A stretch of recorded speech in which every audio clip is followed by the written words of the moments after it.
दर्शकबिन विशुद्ध शैक्षिक क्षेत्रका विविध विषयवस्तुहरूमाथि छलफल गर्ने साझा कार्यक्रम शैक्षिक खुल्दुलीमा आज तपाईहरुमाझ अर्को एपिसोड लिएर उपस्थित भएका छौं। शिक्षा क्षेत्रका विविध व्यक्तित्वहरूसँग छलफल गर्ने क्रममा आज हामी एआईटीएम कलेजका डाइरेक्टर बसन्त प्रसाद जोशीसँग अन्तरङ्ग छलफल गर्नेछौँ। शिक्षा क्षेत्रका विविध र अहिलेको कन्टेन्ट के छ, शिक्षा क्षेत्रमा के नयाँ टेक्नोलोजी भित्राउन सकिन्छ, यावत विषयमा रहेर छलफल गर्नेछौँ। स्वागत छ यहाँलाई हाम्रो शैक्षिक खुल्दुली कार्यक्रम। तपाईँ लामो समयदेखि शिक्षा क्षेत्रका विभिन्न तह तबकामा रहेर काम गर्दै हुनुहुन्छ। अहिले तपाईँको विचारमा भन्नुपर्दा नेपालको शिक्षा प्रणाली जुन छ, यो शिक्षा प्रणालीले नेपाली समाजको र नेपाली विद्यार्थीहरूको आवश्यकता पूर्ति गर्छ भन्नेमा कतिको विश्वस्त हुनुहुन्छ? धन्यवाद। अब शिक्षा जहाँसम्म शिक्षाको विषय छ, शिक्षा भनेको कुनै पनि एउटा नागरिकलाई सभ्य नागरिक बनाउने, उसलाई आफू एउटा व्यक्ति, त्यसपछि आएर आफ्नो परिवार, त्यसपछि समाज, त्यसपछि देश, यो चारवटा कुरालाई डेभलप गर्नको लागि, यसको विकास गराउनको लागि राज्यले शिक्षामा लगानी गर्ने हो, या राज्यले यस्ता किसिमको पूर्वाधारहरू बनाइदिने हो, या प्राइभेट सेक्टरलाई इन्करेज गर्ने हो, ताकि पढ्ने विद्यार्थीले चाहिँ यी चारवटा कुरा गरौँ, उसको कन्ट्रिब्युसन यो चारवटा ठाउँमा आओस् भन्ने हो। मेरो विचारमा अहिलेको जुन हाम्रो शिक्षा प्रणाली छ या देशमा जुन अहिलेको परिपाटी छ, यसले न त एकजना विद्यार्थी आफैमा एउटा सक्षम, स्वयंले नै भनौँ न, आफै एउटा आफ्नो व्यक्तिगत विकासदेखि लिएर आफ्नो एउटा परिवारको विकाससम्म उसले गर्न सकेको अवस्था हामीले पाएको छैन। समाजलाई हेर्ने त तेस्रो पाटो भयो, त्यसपछि देशलाई हेर्ने भनेको त त्यो त एउटा अझै भिन्न विषय छ। त्यो हुनाले अहिलेको समग्र शिक्षाले, शिक्षा प्रणालीले चाहिँ वास्तवमा चाहिँ शिक्षाको मूलभूत आधारभूत जुन एउटा त्यसको रिजल्ट हो, त्यसको अन्तिममा हुनुपर्ने, अन्तिममा पाउनुपर्ने जुन शिक्षाबाट चाहिँ देशले पाउनुपर्ने कुरा हो, त्यो चाहिँ नपाएको जस्तो मलाई लाग्छ। तपाईँले भन्नुभयो निजी क्षेत्रलाई प्रोत्साहन गर्नुपर्ने हो भन्दै हुनुहुन्छ सरकारले, तर निजी क्षेत्रमा जुन लगानी गरेका छन् उनीहरूले के भन्छन् भने सरकारले जहिले पनि तर्साउँछ, कहिले यति वर्षमा बन्द गर्छु, कहिले यति वर्षमा बन्द गर्छु भन्छ, अनि लगानी शिक्षामा गर्दैन भन्छन्। अब यस्तो अवस्थामा जस्तै अब पनि 10 वर्षपछि +2हरू बन्द गर्ने, सबै प्राइभेट संस्थाहरू सबै बन्द गरेर सबै स्वामित्व सरकारले लिने भन्दैछ। यसलाई के सरकारले लिन सक्ला जस्तो लाग्छ तपाईँले? यस्तो छ, अब शिक्षा स्वास्थ्य सुलभ हुनुपर्ने हो, सहज हुनुपर्ने हो। शिक्षा स्वास्थ्य भनेका जनताको चाहिँ एकदमै आधारभूत विषयवस्तुका कुराहरू हुन्। जनताले चाहिँ ट्याक्स पे गर्छन्, हरेक व्यक्तिले चाहिँ ट्याक्स पे गर्छ र त्यसको फाइदा यही हो कि उसले चाहिँ राम्रो किसिमको एउटा स्वास्थ्य र एउटा शिक्षा पाओस्, उसका बालबच्चाहरूले चाहिँ राम्रो पढ्न पाउन् र ऊ बिरामी भएको बेलामा चाहिँ राज्यले टेक केयर गरोस्, त्यति भएपछि पुगिहाल्यो। अहिलेको मान्छे हेर्नुहोस् न, अहिले हामीले जति पनि मिहिनेत गर्छौँ, पढाउँछौँ, कमाउँछौँ, नोकरी गर्छौँ, व्यापार व्यवसाय गर्छौँ, हाम्रो एउटा उद्देश्य चाहिँ के हुन्छ भन्दाखेरि सन्तान छ, उसलाई चाहिँ राम्रो शिक्षा पाओस्, राम्रो होस्। र बुढेसकालमा चाहिँ बिरामी हुँदाखेरि, दुःख हुँदाखेरि आफ्नो पैसा होस्, ताकि त्यसले चाहिँ सहजै मान्छेले चाहिँ केही गर्न सकोस् भन्ने भनेको शिक्षा र स्वास्थ्यको लागि चाहिँ उनीहरू बढी चिन्तित हुन्छ। मैले थोरै अर्कोतिर लाग्यो, तपाईँले जुन नेतृत्व गरिरहेको संस्थाकोतिर पनि थोरै कुरा गर्छु नि, जस्तै एआईटीएम कलेजको तपाईँ नेतृत्व गर्दै हुनुहुन्छ, यसलाई अन्य +2 भन्दा कसरी फरक बनाउने सोचमा हुनुहुन्छ? अब हाम्रो कलेजले चाहिँ यसलाई चाहिँ कस्तो गरेको छ भन्दाखेरि हामीले थोरै यसलाई व्यवहारिक शिक्षामा लिएर गएका छौँ। कलेजमा अब सबै कलेजले भनेकै हुन्छ उनीहरूको अब क्लासरुम राम्रो, टिचर, अनि त्यसपछि आएर हाम्रो वातावरण राम्रो, अनि पढाइ पनि राम्रो, यो सबै कुरा सबैको कलेजमा छँदैछ। र हामीले अझै फरक के गरेका छौँ भन्दाखेरि एउटा त हाम्रो कलेजको तपाईँको लोकेसन जुन छ त्यो चाहिँ छानेरै हामीले चाहिँ खुमलटारमा राखेका हौँ, ताकि त्यो एउटा पिस क्याम्पस बनोस् भनेर। त्यसको वातावरण एकदम रेजिडेन्सियल एरियामा क्याम्पस भएको हुनाले यो वातावरणीय प्रदूषण, एयर पोल्युसन र तपाईँको नोइज पोल्युसनबाट टाढा छ। त्यसो हुँदा त्यो लर्निङ एन्ड डेभलपमेन्ट जुन छ अरूको भन्दा चाहिँ केही नभए पनि 50-60% चाहिँ त्यो कन्सन्ट्रेसन लेभल चाहिँ विद्यार्थीको त्यहाँ राम्रो हुन्छ। एउटा त त्यो पक्ष हो। दोस्रो कुरो क्लासरुमको साइज जुन छ, हाम्रो साइजै एउटा सानो छ। हरेक क्लासरुमको साइज भनेको म्याक्सिममभन्दा म्याक्सिमम 40 भन्दा बढी विद्यार्थी क्लासमा हुँदैन र +2 कै हकमा भन्दाखेरि पनि हाम्रो टार्गेट एडमिसनको ग्रुप भनेको 200 जना विद्यार्थी हो, 200 स्टुडेन्ट मात्र। त्यसो हुँदाखेरि एउटा विद्यार्थीको पर्सनलाइज्ड ट्रेनिङ हुन्छ, पर्सनलाइज्ड लर्निङ हुन्छ। त्यसो भए हुनाले चाहिँ उनीहरू सिक्ने पनि एउटा वातावरण राम्रो र धेरै कुराहरू सिक्न सक्ने, टिचरले पनि उसलाई चाहिँ राम्रो एउटा गाइडेन्स गर्न सक्ने, थोरै विद्यार्थी हुँदाखेरि गाइडेन्स राम्रो हुन सक्ने भएको हुनाले त्यो एउटा कुरा।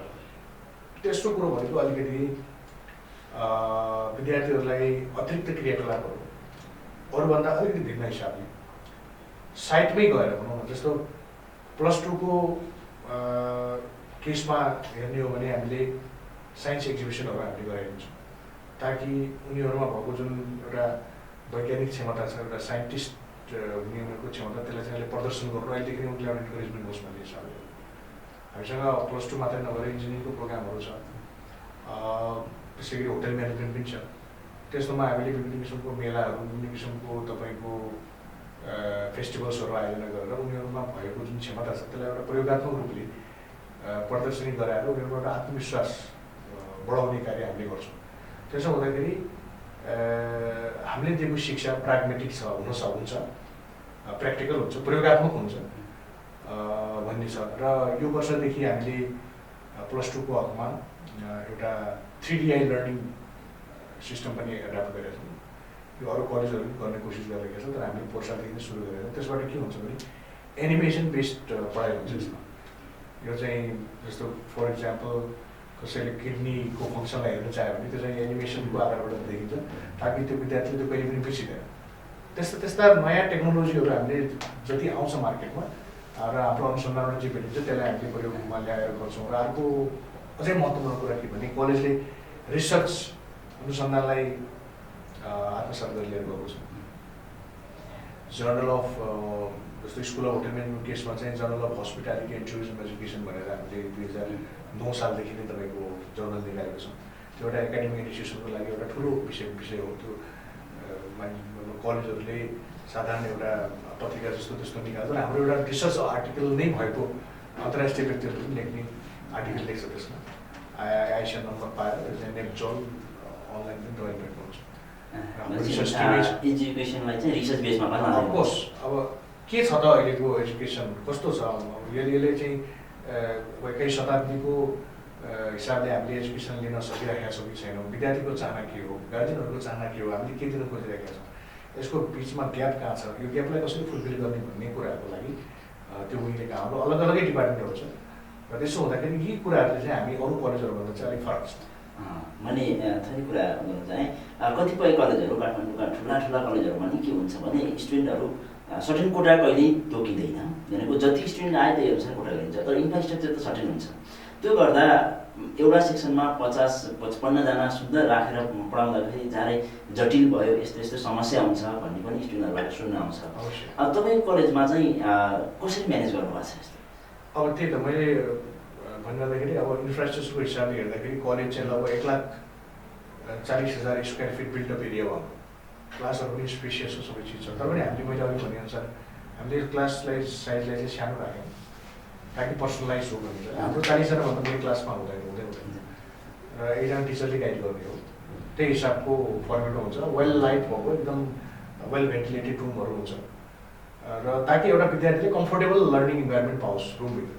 त्यो जे हुनुपर्ने आवश्यक चिजहरू हामीले बनाइदिएको छ र कम्फोर्टेबल हिसाबले, त्यति गरिब पनि नहोस्, त्यति चिसो पनि नहोस्। त्यसले चाहिँ भनौँ न एउटा पढाइमा चाहिँ त्यसको इन्भाइरोमेन्टको चाहिँ लर्निङमा चाहिँ निकै त्यसको इफेक्ट हुन्छ। त्यो इन्भाइरोमेन्ट भनेको तातो चिसो होइन, जाडो हुरी बतास होइन, लाइटिङको कुराहरू आयो, यो कुरा हामीले एकदम कम्फोर्टेबल। इभन लाइक क्लासमा कलरकै कुराहरू पनि भयो, कुन कलर लगाउँदाखेरि चाहिँ तपाईँको कन्सन्ट्रेसनमा बढी हुन्छ, यी कुराहरूलाई हामीले मध्यनजर राखेर सकेसम्म क्लासको साइजलाई सानो पारेर चाहिँ पर्सनलाइज धेरै कुरा हुन्छ। जस्तै भने क्लासको लामो भयो भने त पछिल्लो बच्चाले देखेर सबैको आँखाको पावर पनि त्यो अवश्य बिचमा पियर भइदियो भने पनि तपाईँलाई डिस्ट्र्याक्ट गर्छ। हजुर। अनि त्यसपछि आएर तपाईँको के भन्छ डेस्क बेन्चको साइज चाहिँ र टिचरले पढाउने अगाडिको तपाईँको स्टेजको साइज मिलेन भने पनि तपाईँको बोर्डमा नदेख्ने पनि हुन्छ होइन। धेरै लामो तपाईँको क्लासरुम भइदियो भने अगाडिको पछाडि बच्चाले देख्दैन। यी सबै कुरालाई मध्यनजर राखेर हाम्रो स्क्वायर सेप राम्रो क्लासरुमहरू हामीले म्यानेज गरेका छौँ। त्यो कलेजै हाम्रो पर्पज बिल्ट हो कि त्यो एजुकेसनलाई भनेर बनायो हुनाले यी सबै कुरालाई हेरिरहेको छ। मैले थोरै अर्को कुरा चाहिँ लान खोजेँ, जस्तै अहिले जुन हाम्रो समाज छ अहिलेको त आइसिटीतिर बढी भइरहेछ, कम्युनिकेसन टेक्नोलोजीतिरको बढी युज भइरहेछ। तर हाम्रा स्कुलहरू कलेजहरू फेरि त्यसको अपोजिटतिर गए जस्तो देखिन्छ कि। जस्तै एउटा बच्चाले मोबाइल बोक्यो भने उसलाई अपराधी जस्तो छानबिन गरिन्छ, घर रुममा बस्यो झोलाहरू निकाल्यो जस्तै मोबाइल झिक्यो। यसले त हाम्रो समाजको दिशा र हामी गइरहेको दिशा त फरकतिर गयो जस्तो देखिन्छ नि होइन। अब यसमा त्यो आइसिटीलाई त एजुकेसनमा पनि प्रयोग गर्न सकिन्छ होइन। अब यसमा तपाईँको कलेजकै कुरा गर्दा यो आइसिटीलाई कसरी युज गर्दै हुनुहुन्छ? यो एकदमै सान्दर्भिक प्रश्न छ हजुरको। अब अहिलेको जमाना भनेकै इन्फर्मेसन टेक्नोलोजीकै हो। सबैलाई थाहा छ, यो टिचरहरूलाई पनि थाहा छ, प्यारेन्ट्सहरूलाई गार्जियनहरूलाई पनि थाहा छ, विद्यार्थीलाई पनि थाहा छ। यो नभइकन तपाईँ जिउनै सक्नुहुन्न। अब अहिले हामीले तपाईँले एफएम सुन्नु पऱ्यो भने हामी पुरानो एफएम या रेडियो हामीले प्रयोग गर्छौँ गर्दैनौँ। हामीले स्मार्टफोन छ त्यसमै रेडियो हुन्छ भनेपछि आइसिटीले यति सहज बनाइदिएछ सबै चिज, इन्टिग्रेटेड रूपमा तपाईँको हातमा राखिदियो भने त्यो entire world is in your hand, तपाईँको हातमा छ। तपाईँले त्यसको प्रयोग गर्न सक्नु भएन भने विज्ञान चाहिँ तपाईँको साथीको रूपमा तपाईँले प्रयोग गर्न सक्नु भएन भने तपाईँले त्यसलाई प्रयोग अहिलेको जमाना गर्न सक्नु भएन त्यसले तपाईँलाई धोका पनि दिन सक्छ। त्यसरी तपाईँ वञ्चित हुनु भने तपाईँले चाहिँ त्यो जुन पेसमा तपाईँको प्रगति हुनसक्छ त्यो नहुनु पनि सक्छ। प्रयोग गर्नुपर्छ, त्यसको दुरुपयोग गर्नु हुँदैन तर प्रयोगमा ल्याउनुपर्छ। जस्तो मोबाइल तपाईँ एउटा डिभाइसको कुरा गरौँ, अब मोबाइलमा तपाईँ के छैन, अब डिक्सनरी तपाईँले बोकिरहनु पर्दैन। अहिले तपाईँलाई कुनै एउटा शब्दको अर्थ तपाईँले बुझ्नुभयो, चाहे तपाईँलाई बुझ्नु मन लाग्यो इङ्ग्लिसको कुनै पनि तपाईँले मजाले त्यसमा वर्ड हाल्नुहोस्, तपाईँको तुरुन्त आन्सर आउँछ। तपाईँले कुनै ल्याङ्ग्वेजै तपाईँको भनौँ न, कुनै नेपालीलाई तपाईँ फ्रेन्चमा ट्रान्सलेट गर्न सक्नुहुन्छ, तुरुन्तै गर्न सक्नुहुन्छ। यहाँ तपाईँको जापानिज भाषालाई चाहिँ तपाईँले नेपालीमा ट्रान्सलेट गर्न सक्नुहुन्छ। त्यो एउटा यस्तो प्लेटफर्म बनेको छ जसबाट हामी वञ्चित हुन सक्छौँ। त्यो अर्को कुरो चाहिँ गुगलमा सर्च गर्यो भने पनि धेरै कुरा पाउने भयो। कतिपय कुराहरू सबै टिचरले दिन्छ भन्ने पनि छैन। भनेपछि हामी आइसिटी इन्टरनेटबाटै वञ्चित गरायौँ भने त अहिलेको दुनियाँमा त त्यो एजुकेसन काम गरेको छ कलेजहरूले। तर म त्यसमा चाहिँ त्यति हार्स हुनुपर्ने, त्यति हार्डकोर भइरहनु पनि जोडी देख्दैन। किनभने हाम्रो उद्देश्य के हुनुपर्छ भने विद्यार्थीलाई नैतिकपन बनाउने हो कि विद्यार्थीलाई सही र गलत के हो भन्ने कुरा तपाईँले लादेर गर्न सक्नुहुन्न, उसलाई सम्झाएर गराउन सक्नुपर्छ। त्यही भएर एउटा राम्रो टिचर भनेको के हो भने उसले राम्रो पढाउँछ, राम्रो म्याथमेटिक्सको हिसाब किताब गराउन सक्छ, त्यो एउटा राम्रो टिचर हो।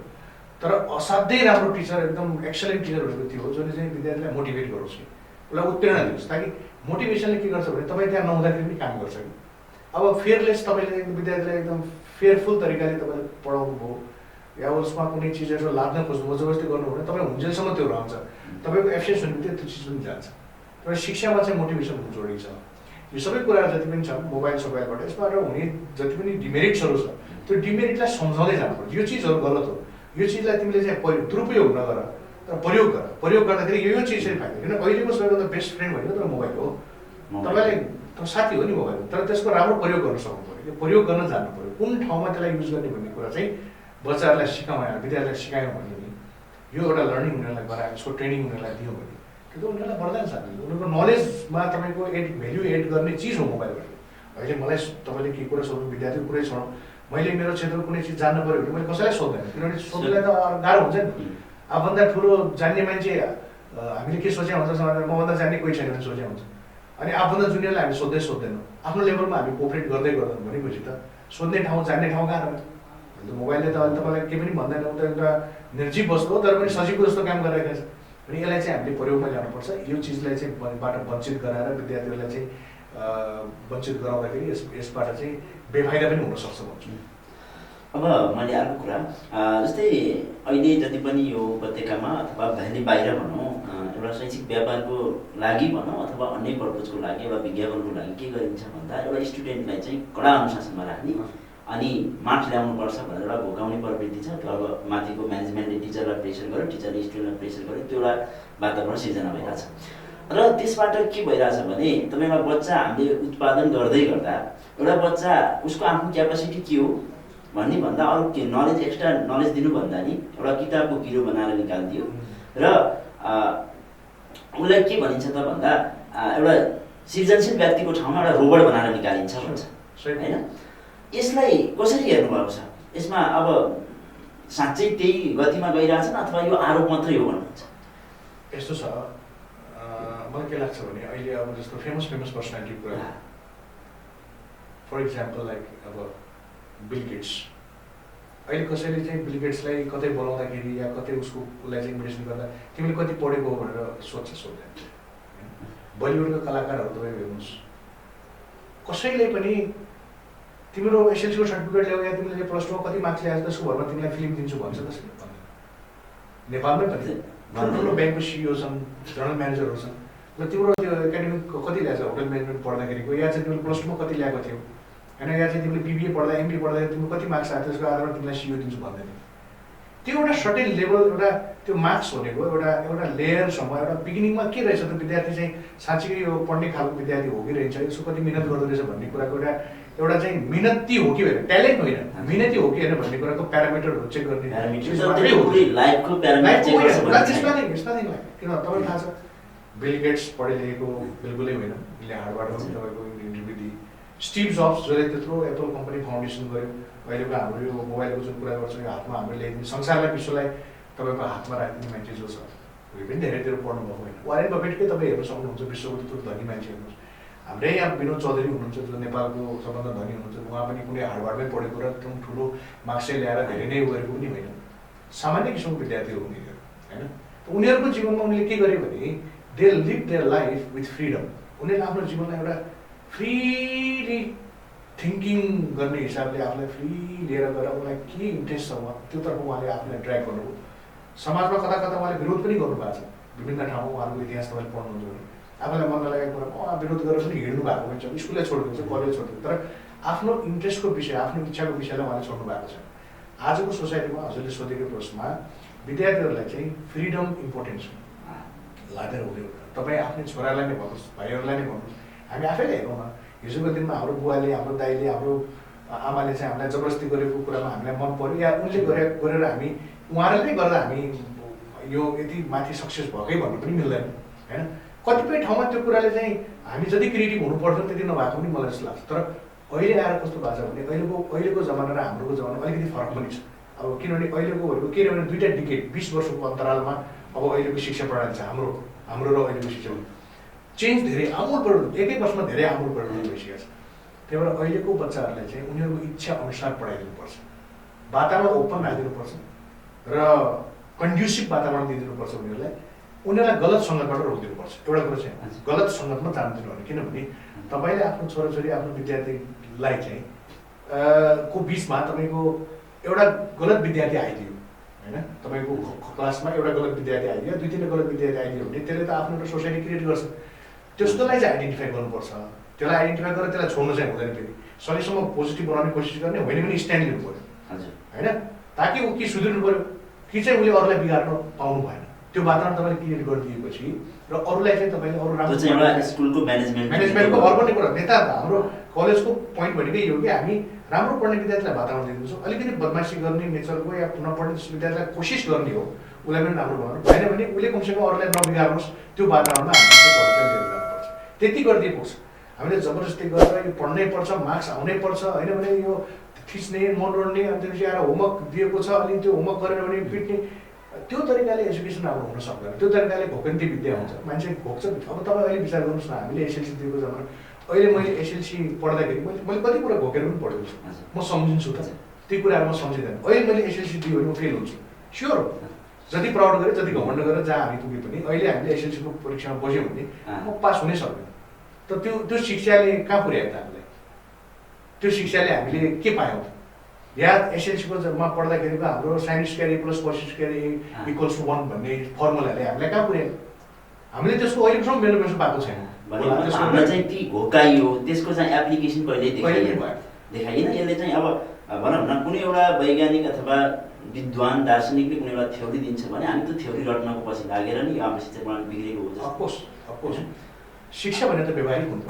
तपाईँको जीवन तपाईँले डिसेन्ट जीवन बिताउने हो कि लग्जरियस जीवन बिताउने हो त्यो कुराको निर्णय लिन सक्ने हुनु पऱ्यो है। तपाईँ आफ्नो जीवनलाई साधुको हिसाबले बिताउने हो कि या चाहिँ एउटा धनी व्यक्तिको हिसाबले बिताउने हो तपाईँ समाजमा प्रतिष्ठित भएर चिन्न चाहनुहुन्छ कि या तपाईँ एउटा चोर भएर बस्न चाहनुहुन्छ, तपाईँ समाजमा एउटा समाजसेवीको नाताले एउटा राम्रो एउटा प्रतिष्ठित व्यक्ति भएर बस्न चाहनुहुन्छ कि या चाहिँ तपाईँ एउटा घमण्डी व्यक्ति, यो कुराको डिस्टिङसन हो। शिक्षाले सही निर्णय लिने क्षमता प्रदान गर्छ विद्यार्थी हो। बस त्यो निर्णय लिने क्षमता नै स्कुल कलेजले डेभलप गराइदिने। हरेक चिजको हेर्नुहोस् न, तपाईँ एकाउन्टिङ भन्नुहोस्, विद्यार्थीले पढिसकेपछि भविष्यमा चाहिँ त्यो एकाउन्टिङ पढिसकेपछि ठुलो बिजनेस गर्ला या कुनै ठाउँमा चाहिँ कर्पोरेट सेक्टरमा सिइओ बन्ला र फाइनेन्सियल प्रब्लम आयो भने त्यो सिइओले चाहिँ पढेको आधारमा चाहिँ right wrong decision, by merger or acquisition or के गर्ने हो त्यो डिसिजन लिएर हामीले पढाएको नि त। नेपाली इङ्ग्लिस पढाउँदाखेरि कम्युनिकेसन राम्रो होस्, इन्टरनेसनल क्षेत्रमा अन्तर्राष्ट्रिय स्तरमा चाहिँ उसलाई कम्युनिकेसन गर्न अप्ठ्यारो नहोस् भन्ने चाहिँ हो। हरेक विषयलाई चाहिँ व्यावहारिक रूपले चाहिँ यसको इन्ड रिजल्ट के होला या यसको प्रयोग कहाँ हुन्छ भन्ने हिसाबले सिकायो भने त्यो चाहिँ तपाईँको राम्रो भएर जान्छ। अदरवाइज त्यो सिकाइले चाहिँ तपाईँको विद्यार्थी राम्रो गर्न सक्दैन, त्यो खालि भोकाइमै रहन्छ र त्यसले चाहिँ कुनै प्रतिफल दिँदैन। भनेको मतलब 6 घन्टा कन्ट्रोलमा राखेर त्यहाँ पछिको वातावरण त उसको हुन्छ। बिग्रिने मान्छेलाई चाहिँ तपाईँ 6 घन्टामा कति कन्ट्रोल गर्नु सक्नुहुन्छ?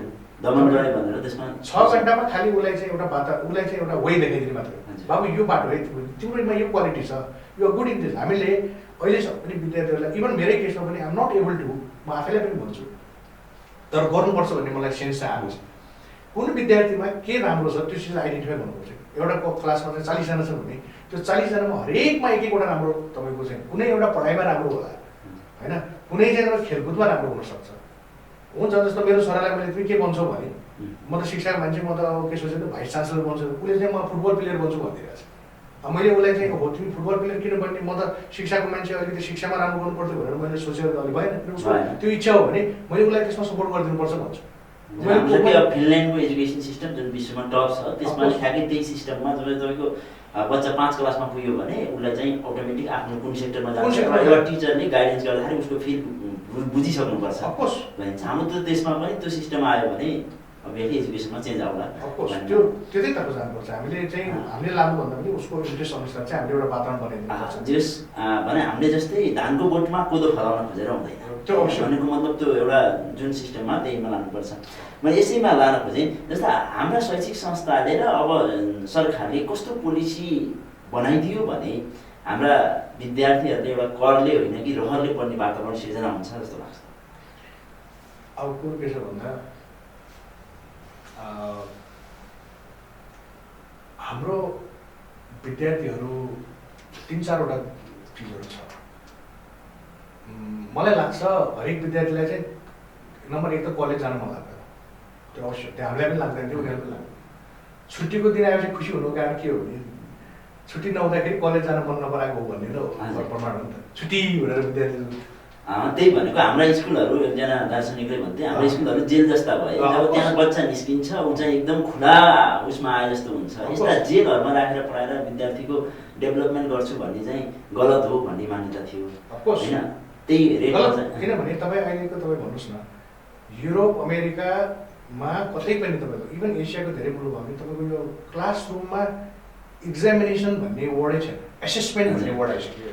इक्जाम भनेको 3 घन्टासम्म हामी बसेर त्यो पुरै किताब पढेर त्यो किताबको जिस्ट के हो त्यसको पढेर त्यो हरेक प्रश्नको आन्सर दिन सक्नुपर्छ भन्ने मान्यतामा हामी गयौँ भने विद्यार्थी रट दिन्छ, सबै किताब रट दिन्छ। अबको जमाना भनेको बुकभन्दा बाहिर जाने जमाना, प्र्याक्टिकलमा जानु पऱ्यो। विद्यार्थीलाई इन्ट्रेस्टको विषय जस्तो फर इक्जाम्पल तपाईँ भनौँ न, कुनै इन्जिनियरिङको विद्यार्थी छ, सिभिल इन्जिनियरिङ उसले पढ्दैछ होइन, कहिले साइडमा लागेको छैन, कुनै ठाउँमा बिल्डिङ कसरी बनिरहेको छ, बिल्डिङको फाउन्डेसन के हो, कसरी कति मटेरियल लागेको छ भन्ने उसलाई एसेसमेन्टै दिएको छ। काठमाडौँमा सिभिल इन्जिनियरिङका कलेजहरू कति छन् एउटा सानो इक्जाम्पल दिन्छ। हाम्रो पनि कलेज हो सिभिल इन्जिनियरिङ। म आफै पनि त्यो प्रश्न गर्छु कि हामीले कुनै पनि बेला दिन्छौँ, मैले देख्छु हामी ठाउँ गएर चाहिँ विद्यार्थी सर्वे गराउँछौँ, तर रियल प्रोजेक्ट साइटमा गएर विद्यार्थीलाई एउटा प्रोजेक्टै दिनु, तिमी यो एक ठाउँमा यो कोलोनी बन्दैछ, यो घर बन्दैछ, यो घर कसले बनाएर छ, कसरी बन्दैछ, यसमा मेरिट्स के हो, डिमेरिट के हो, यसमा कति कन्स्ट्रक्सन मटेरियल लागेको छ, यसको पिलरको साइज के हुनुपर्ने, मापदण्ड के हो, यो सबै एउटा प्रोजेक्ट बनाएर तिमी 6 महिनामै प्रोजेक्ट रिपोर्ट दिनु। हाम्रै उसमा पनि मेरै लाइफमा पनि मैले कलेजको कन्स्ट्रक्सन हुँदाहुँदै यति कुराहरू सिकेँ जुन एउटा साँच्चै भन्यो भने एउटा सिभिल इन्जिनियर अब त्यति टेक्निकल नभए पनि मलाई लाग्छ कि म चाहिँ त्यो कन्स्ट्रक्सन गर्दा गर्दै मैले एउटा सिभिल इन्जिनियरिङ जति चाहिँ बाहिरी रूपले चाहिँ मैले सिकेँ जस्तो मलाई फिल हुन्छ कि भनेपछि त्यही विषयको मान्छे त्यतातर्फ छिरेर उसले चाहिँ प्र्याक्टिकल ज्ञान उसलाई के इन्जोय हुन्थ्यो कि ए तिम्रो त साइड त्यहाँ हो नि भोलि ल तिमीले यसो गर्नुपर्छ त्यहाँ गएर मान्छे भेट त्यहाँको कम्पनीसँग इन्टरभ्यू ल्याऊ त्यहाँको ठेकदारहरूलाई भेट त्यहाँको कन्स्ट्रक्सन गर्ने मान्छेलाई हेर अब्जर्भ गर भनेर होल गाइड मात्रै गर्थ्यो क्लास चाहिँ किन गाइडिङ लाइनमा हुनु पऱ्यो प्रब्लम बेस्ड लर्निङ हुनु पऱ्यो क्या प्रब्लम बेस्ड भनेको हाम्रो कस्तो छ भन्दाखेरि हाम्रो यो के भन्छ एजुकेसन प्रणाली कस्तो छ भन्दा हामी पहिले सोल्युसन दिन्छौँ अनि त्यसपछि प्रब्लम दिन्छौँ क्या पहिले सोल्युसन दिन्छौँ कुरो न ए यति मटेरियल चाहिन्छ है यो हो सबै अनि त्यसपछि उसलाई साइडमा गएर ल अब घर बना भन्छ त्यो चाहिँ के भने पहिले सोल्युसन आयो त्यसपछि प्रब्लम आयो त्यसबाट कहिले पनि प्रब्लम बेस्ड सोल्युसन हो पहिले उसलाई प्रब्लम दिदिउँ न यो प्रब्लम हो अब सोल्युसन अब उसले सोल्युसन खोज्नु थाल्छ क्लासबाट स्कुल कलेजबाट जब ऊ साइडमा पुग्न क्यापेबल हुन्छ जब 4 वर्षको इन्जिनियरिङ सघाउँछ उसले होइन त्यहाँ पुगिसकेपछि अहिले के हुन्छ ऊ क्यापेबल हुन्छ ए मैले त यो चिज त पहिले पनि देखिसकेको छु अब उसको इन्ट्रेस्ट पनि बढ्छ क्लासमा पनि इन्ट्रेस्ट बढ्ने भयो त्यहाँ गएर पनि उसले धेरै कुरा सिक्यो भने सजिलो पनि हुने भयो यो इन्टरफेस जुन छ यो तपाईँको चाहिँ ट्रान्जिटलाई चाहिँ हामीले हटाउनुपर्छ प्रब्लम बेस्ड लर्निङ नै गराउनुपर्छ र प्र्याक्टिकल बेस्ड गराउनुपर्छ थ्योरीभन्दा प्र्याक्टिकल बढी हुनुपर्छ र एसाइनमेन्ट बेस्ड एसेसमेन्ट बेस्ड तपाईँको चाहिँ एक्जामिनेसनहरू पनि हुनुपर्छ त्यसो हुँदाखेरि विद्यार्थीको होलिस्टिक लर्निङ हुन्छ कम्पिटिसनको भावना रहँदैन हेर्नुहोस् यो कम्पिटिसनलाई पनि बिगारेको छ कि ए मेरो छोरा टपै आउनुपर्छ भन्ने हामीमा एउटा जुन गलत मानसिकता छ अब त्यो विद्यार्थी टप आएन भने खत्तम भने जस्तो भयो अब कि सबै टप आउँछ त मेरो छोरा मेरो क्लासमा टप आउँछ मेरो सोच हो अब मेरो पनि ट्रेडिसनल सोच छ आओस् तर नआयो भने के गर्ने अब छोरालाई त्यहाँ निकाल्दिनु कलेजबाट बाध्ने अब उसको मैले भने नि त्यो माछालाई तपाईँले रुख चढ्न सकेन भनेर एसेसमेन्ट तपाईँले गर्नुभयो मार्क्स 0 दिएर माछा त खत्तम रहेछ भन्नुभयो भनेर स्विमिङमा टप आउँछ नि त माछा जस्तो स्विमिङ अरूले गर्न सक्दैन त्यो क्वालिटी चाहिँ हामीले आइडेन्टिफाई गर्दै प्र्याक्टिकल बेसमा हामीले चाहिँ काम गर्नुपर्छ शिक्षामा नत्र चाहिँ हाम्रो गाह्रो छ भनेपछि जस्तै तपाईँ एआइटिएम कलेजको नेतृत्व गर्दै हुनुहुन्छ यसले चाहिँ त्यहाँ पढ्न आउने विद्यार्थी कस्तो विद्यार्थीलाई फोकसिङ गर्छ हाई क्लास होइन मिडल क्लास अब कस्तो क्लासलाई फोकस एउटा फी लेभल स्ट्रक्चर हुन्छ कस्तोलाई बढी फोकसिङ गर्छ यस्तो छ मैले सबभन्दा पहिले हेर्ने भनेको त हाम्रोमा इन्ट्रेस्टकै विषयहरू छ +2 एजुकेसनसम्म त स्कुल एजुकेसन छ हेर्नुहोस् यो अब अलिकति कम्पलसरी जस्तो पनि छ हेर्नुहोस् कुनै तपाईँले त्यतिखेर डिसाइड गरिहाल्नु भन्ने छैन नि अहिले त एसएलसीसम्म थियो अब +2लाई पनि स्कुल सिस्टममा लगाइदिइसकेपछि त तपाईँ डिसाइडै गर्न सक्नु तपाईँको बच्चाले चाहिँ 12 क्लास पढ्नै पऱ्यो कि जे गर्नलाई पनि त पढ्नै पऱ्यो त्यसपछि भोकेसनलमा जाने हो या अब टेक्निकल काम गर्ने हो या एकाडेमिकमा जाने हो यो त्यसपछिको चोइस पनि भयो आधार त हुने भयो बेस त अभियसली +2 नै अब भनौँ न एउटा साइन्स पढाएको छ भने इन्जिनियरिङ अरू फिल्डहरू जानु पाउने भयो हजुर होइन त्यो त बेस त बन्ने नै भयो बेस त बन्ने होइन अब त्यहाँसम्म चाहिँ तपाईँले कुनै किसिमको टच गर्न पाउनु भएन तपाईँले चाहिँ अब भनौँ न अब जे तपाईँको सरकारले दिएको छ अब यसमा परिवर्तन हुनुपर्छ भन्ने कुरा नै हो परिवर्तनै हुनुपर्छ विद्यालय तर पनि अहिले अब त्यहाँसम्म पुगेसम्म त हामीले के गर्नै सक्दैनौँ त्यसपछिको हकमा चाहिँ विद्यार्थीलाई बल्ल मोटिभेट गर्ने बाबु त्यो के छ खोज्छ भनेर हामीले अलिकति उसलाई सोचेर उसको इच्छाहरूलाई बुझेर अनि बल्ल चाहिँ त्यसभन्दा अगाडि चाहिँ उसको भविष्य के हुनसक्छ भन्ने कुरा निर्णय गर्ने त्यसमा अब प्यारेन्ट्स टिचरहरूको सबैको एउटा रोल रहेको हुन्छ यो एउटा होलिस्टिक हो ट्रेङ्गुलर रिलेसनसिप भन्छ क्या एउटा विद्यार्थी हुन्छ एउटा प्यारेन्ट्स हुन्छ गार्जियन हुन्छ र एउटा चाहिँ कलेज हुन्छ यो तिनवटाको रिलेसनसिप चाहिँ दह्रो भइराख्नुपर्छ त्यो कुनै पनि कम्पोनेन्ट छुट्नु हुँदैन प्यारेन्ट्स र टिचरको बिचमा पनि राम्रो हुनु पऱ्यो टिचर र विद्यार्थीको बिचमा विद्यार्थी र टिचरको बिचमा राम्रो हुनु पऱ्यो यो तिनटै चिज राम्रो भयो भने यो ट्रेङ्गल राम्रो हुन्छ मजबुत हुन्छ विद्यार्थी शिक्षाको एउटा समृद्ध विकास हुन्छ होइन भने चाहिँ हामीले चाहिँ फेरि अहिले जसरी हाम्रो अवस्था हेर्नुहोस् देशको के अवस्था छ यो शिक्षा नभएर हो नि देशको विकास के कारणले नभए भने शिक्षाको कारणले के शिक्षा नभएर पनि शिक्षामा तपाईँ लगानी मात्रै गरेर के हुन्छ शिक्षा प्र्याक्टिकल भएन शिक्षा लगानी अब तपाईँले अहिले हार्डवार्डका थ्योरी यहाँ पढाएर हुन्छ यो देशको जलस्रोत यो देशको तपाईँको ट्रेकिङका रुटहरू यो देशको तपाईँको हिमाल यो देशको तपाईँको के भन्छ प्रकृति यो देशको वातावरण यसको बारेमा पढाइ हुनु पऱ्यो क्या हामी के छौँ अनि यहाँको मान्छेले यहीँको लागि प्रगति गर्छ अब हामी पढाउने हार्डवार्डको अमेरिकाको कुराहरू पढाइदिने अब विद्यार्थी यहाँ पढ्छन् देशलाई कसले माया गर्ने कसरी देशको विकास एजुकेसन हाम्रो नेपाललाई चाहिने एजुकेसन हुनुपर्छ भन्छु विदेशी एजुकेसन लिएर चाहिँ विदेशै जान्छ विद्यार्थी फर्किँदैन नेपालमा हेर्नु हामीसँग के चिज कम छ हामीले यसलाई कसरी चाहिँ विश्व मानचित्रमा लिएर जान्छौँ विश्वमा हामीले नेपालको के चिजलाई सेल गरेर अनि यो जुन तपाईँले भन्नुभयो यही आरोप पनि लाग्छ कि जस्तै नेपाली शैक्षिक संस्थाहरू जुन प्राइभेट सेक्टरका संस्थाहरू छन् यिनीहरूले चाहिँ नेपालको लागि जनशक्ति उत्पादन नगरिकन बाहिरको लागि जनशक्ति उत्पादन गरिरहेका छन् भन्ने भन्छन् कि जस्तो भनौँ न हजुरलाई आइटी हजुर नेपालमा नेपालमा पढाउने विषय बायोटेक्नोलोजी नेपालमा पढाउने विषय या चाहिँ तपाईँको अब इन्जिनियरिङका सब्जेक्टहरू नेपालमा पढाउने विषय कम हो योभन्दा राम्रो अरू विषय छ कृषि जडीबुटी होइन नेचुरोथेरापी माउन्टेनियरिङ एजुकेसन माउन्टेनिङ हेर्नुहोस्, विश्वमा नेपालको जस्ता माउन्टेन कहाँ छन्? 8,000 इन नेपालमा 8,000 र 8,000 भन्दा माथिका 8वटा हिल चुचुराहरू नेपालमा छन्। एडभेन्चर टुरिज्म भन्ने नेपालमै छ, नेपाल ज्वरो हो त्यसको लागि होइन। यस्ता चिजहरू जुन त्यसमा चाहिँ फोकस गर्नु पऱ्यो कि यहाँको सिलेबस पढेर चाहिँ विदेशमा जाओस् कि मान्छेहरू, हामीसँग एफिलिएसन लियोस् कि अरू, अनि हामी एक्सपर्ट हुन्छौँ नि त, अनि हामीले सिकाउँछौँ नि त अरूले। अब अरूबाट सिकेर हामी अरूलाई सिकाउन सक्छौँ त? कहिले पनि सक्दैन। अरूको जहिले पनि देखिसिकै गर्ने हो। त्यही भएर हामी यो न्यू कोलोनिजम पनि भन्छ कि यसलाई। न्यू कोलोनिजम भनेको के हो भने यही हो, किनभने अरूले चाहिँ हामीलाई यस्तो शिक्षा दिइदिए, उनीहरूको अनुसार हामीले पढ्यौँ। आजको डेटमा देशमै तपाईँको चाहिँ चारैतर्फ तपाईँको अब यो के भन्छ एउटा हामीभन्दा पनि विदेशीहरूको प्रभुत्व भएको कारण के हो त? यही हो। फ्रान्सेलीहरू तपाईँको इङ्ग्लिस बोल्दैन, चाइनिजहरूले इङ्ग्लिस बोल्दैन तपाईँको। हामीले आफ्नो देशको भाषालाई अगाडि बढाउँछ। कतै पनि तपाईँले चाइनिज इङ्ग्लिस राम्रै बोल्ने भए पनि फर्मल सेमिनारमा उसले चाहिँ इङ्ग्लिस बोल्दैन।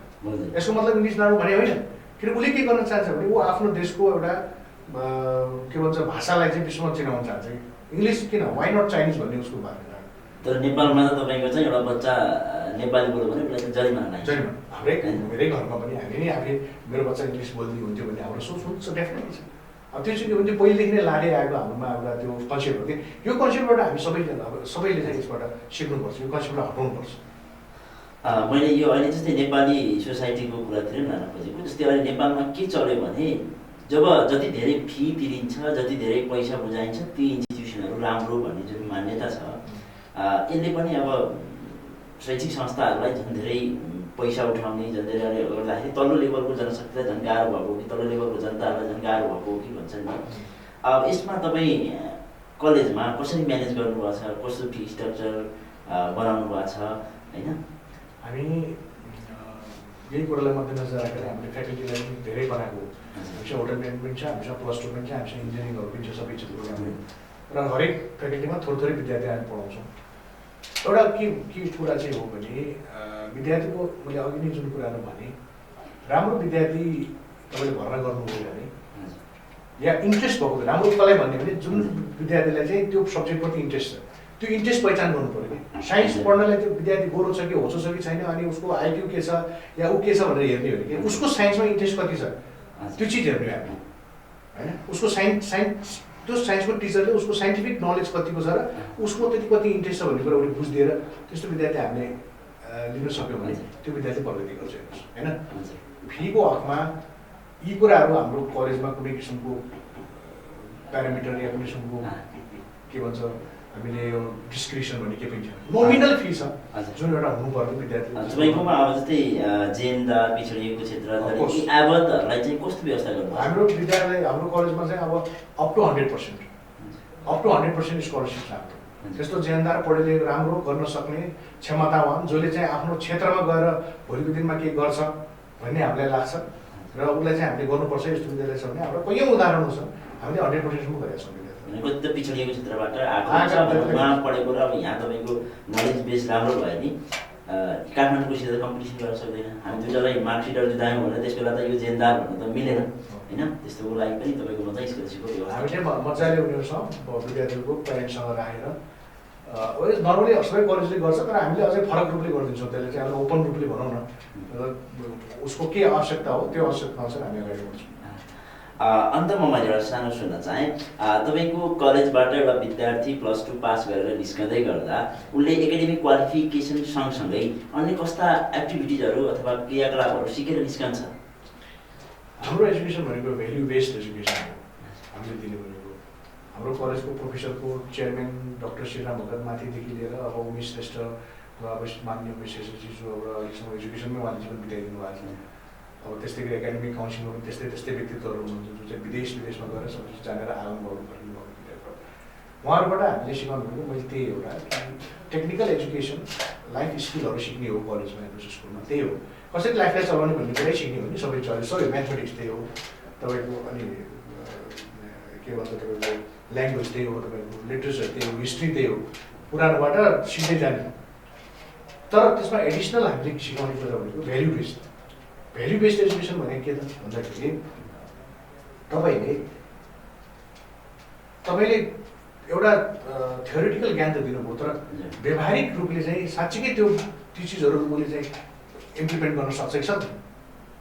भन्ने कुराहरू हामी जस्तो हाम्रोबाट इन्जिनियरिङ गरेको विद्यार्थीहरू +2बाट हाम्रो हायर एजुकेसन इन्जिनियरिङ गरेको विद्यार्थीहरूले आफ्नै कन्सल्टेन्सीहरू खोज्छ, कसैको जागिरै गर्दैन। धेरै विद्यार्थीहरूले आफ्नै कन्सल्टेन्सी खोजेको छ। बायोटेक्नोलोजीबाट पास भएको विद्यार्थीहरूले आफ्नै बायोटेक्नोलोजी कम्पनीहरू खोलेको उदाहरणहरू छ। होटल म्यानेजमेन्टबाट पास गरेको विद्यार्थीले कसैले आफ्नै होटल खोलेको, कसैले रेस्टुरेन्ट खोलेका छन्, कसैले क्याफेहरू खोलेका छन्, कसैले बेकरी खोलेका छन्। उनीहरू आफू इम्प्लोइ नभइकन अरूलाई पनि इम्प्लोइमेन्ट दिने अब यसबाट के बुझिन्छ त भन्दाखेरि हामीले साँच्चीकै प्राग्मेटिक एजुकेसन दिएका छौँ, विद्यार्थीलाई चाहिँ एउटा प्र्याक्टिकल एजुकेसन दिएका छौँ है।